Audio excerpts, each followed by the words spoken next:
Halo, kami dari kelompok B, Soft Skill 4700 akan menjelaskan seputar tentang soft skill, emotional intelligence, dan defense mechanism. Baiklah, tanpa berlama-lama, saya akan menerangkan mengapa soft skill sangat penting bagi suatu individu.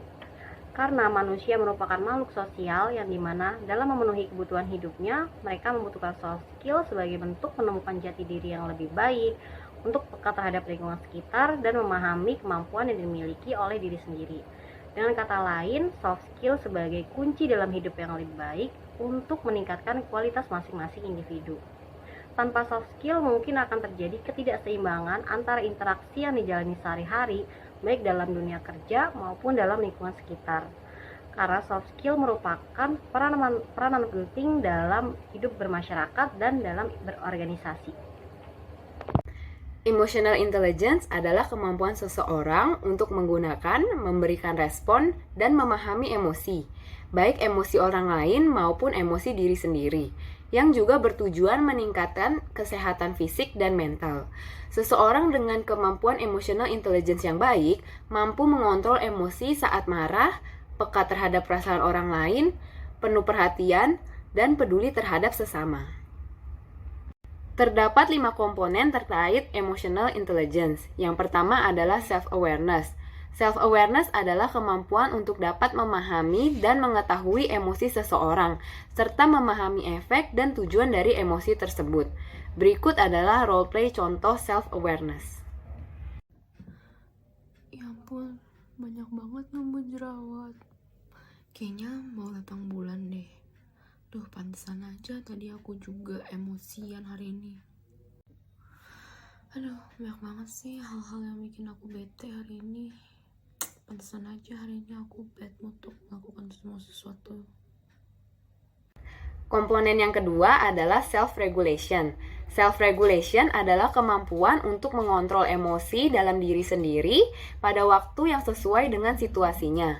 Berikut adalah contoh role play self-regulation. Aduh, kesel banget sih sama nih orang. Bisa gak sih seharinya gak kesel? Ya ampun, sabar. Ya ampun, cewek banget sama hidup. Rasanya mau nangis aja. Komponen yang ketiga adalah self-motivation. Self-motivation adalah kemampuan untuk mendorong dan memotivasi diri sendiri untuk menjalankan berbagai macam kegiatan sebagai bentuk optimisme, rasa penasaran, dan keinginan untuk mencapai sesuatu. Berikut adalah contoh role play untuk self-motivation. Ya ampun, padahal gue udah belajar, kok dapet nilai segini ya. Gak apa-apa, nextnya harus bisa lebih bagus lagi. Semangat Bianca.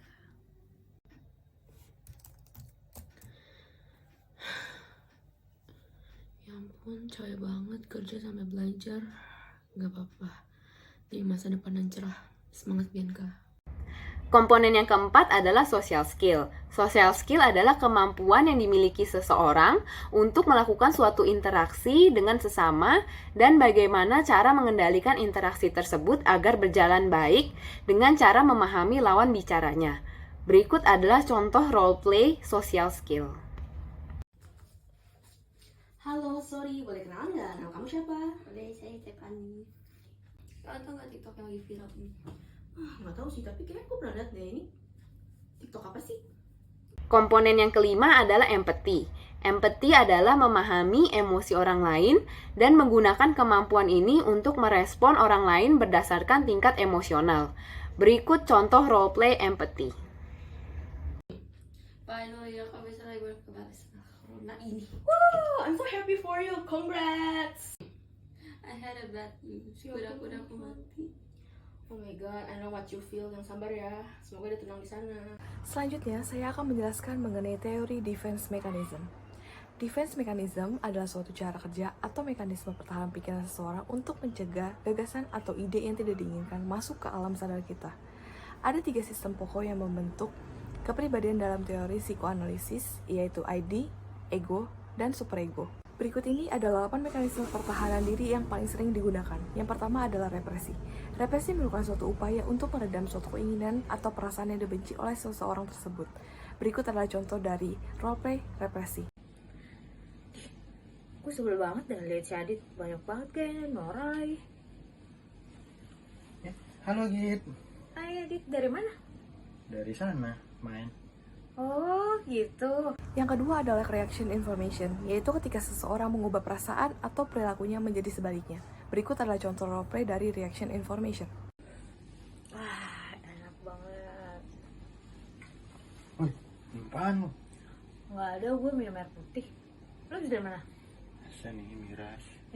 Lu nggak boleh loh minum-minuman gitu. Jaga kesehatan. Yang ketiga adalah regresi, di mana seseorang merasa terancam dan secara tidak sadar melakukan pelarian ke tahap perkembangan sebelumnya, yaitu pada saat masih kecil.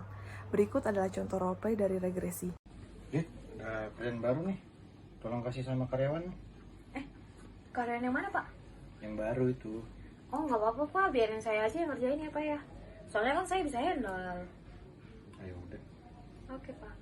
Yang keempat adalah displacement. Displacement terjadi ketika seseorang menyalurkan emosinya terhadap objek sasaran lain dan juga seseorang yang berbeda yang tidak memiliki keterkaitannya. Berikut adalah contoh roleplay dari displacement. Banget lagi kerjaan gue. Kenapa Git? Lu bisa nggak di sini? Sorry. Ganggu tau. Yang kelima adalah proyeksi. Proyeksi merupakan suatu bentuk mekanisme diri pada saat seseorang sedang merasa curiga terhadap seseorang atau sesuatu karena adanya pikiran atau perasaan yang mengganggu diri kita. Seringkali kita memproyeksikan suatu hal tersebut menjadi kebalikannya atau biasanya menuduh orang lain. Berikut adalah contoh roleplay dari proyeksi.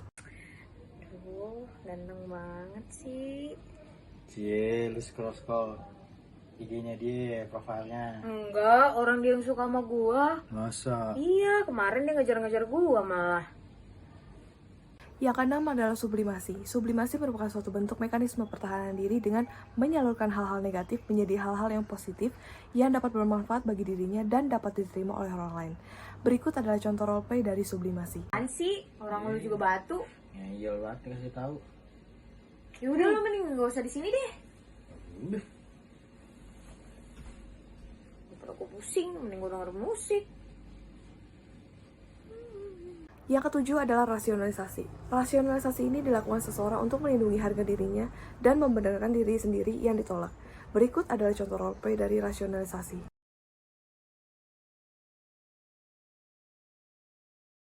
Yang kedelapan adalah denial, yaitu salah satu bentuk pertahanan diri yang paling sering dijumpai sehari-hari. Seseorang menghindari fakta atau realitas kehidupan yang telah terjadi agar seseorang tersebut terhindar dari rasa sakit, penolakan, kekecewaan, dan sebagainya. Berikut adalah contoh roleplay dari denial.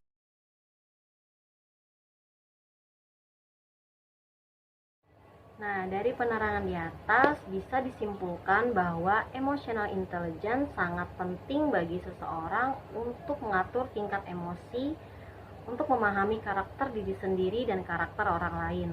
Mengingat bedanya sikap dan emosi yang dikeluarkan oleh seseorang dalam suatu masalah yang telah dijelaskan melalui defense mechanism di atas. Dengan melatih emotional intelligence, kita bisa lebih paham bagaimana kita bersikap ketika bertemu dengan karakter yang berbeda. Dan kita bisa lebih tahu kapan kita harus memberikan understanding, empati, atau sikap-sikap lainnya kepada seseorang. Dan bagaimana kita harus bersikap ketika kita berada di posisi leader dalam suatu kelompok. Seperti yang diterangkan oleh Sigmund Freud bahwa manusia hanya bisa melihat dari yang nampak saja, sementara proses mental manusia terjadi di bawah kesadaran. Tentu dalam membina hubungan dengan lingkungan atau dalam menjadi pemimpin, kita tidak hanya bisa melihat dari yang ditampilkan oleh manusia tersebut saja. Kita juga harus bisa melihat dari sisi lainnya, dari tingkat emosinya, dari karakter yang dimilikinya, agar kita bisa membina hubungan baik dengan relasi atau dengan teman, dengan bawahan dan atasan. Begitupun dalam kepemimpinan, kita tidak hanya bisa melihat dari yang nampak saja, agar kita bisa tahu dan tidak salah merekrut seseorang untuk bisa bekerja sama dengan kita. Sekian penerangan dari kelompok B. Saya mewakili kelompok B mengucapkan terima kasih.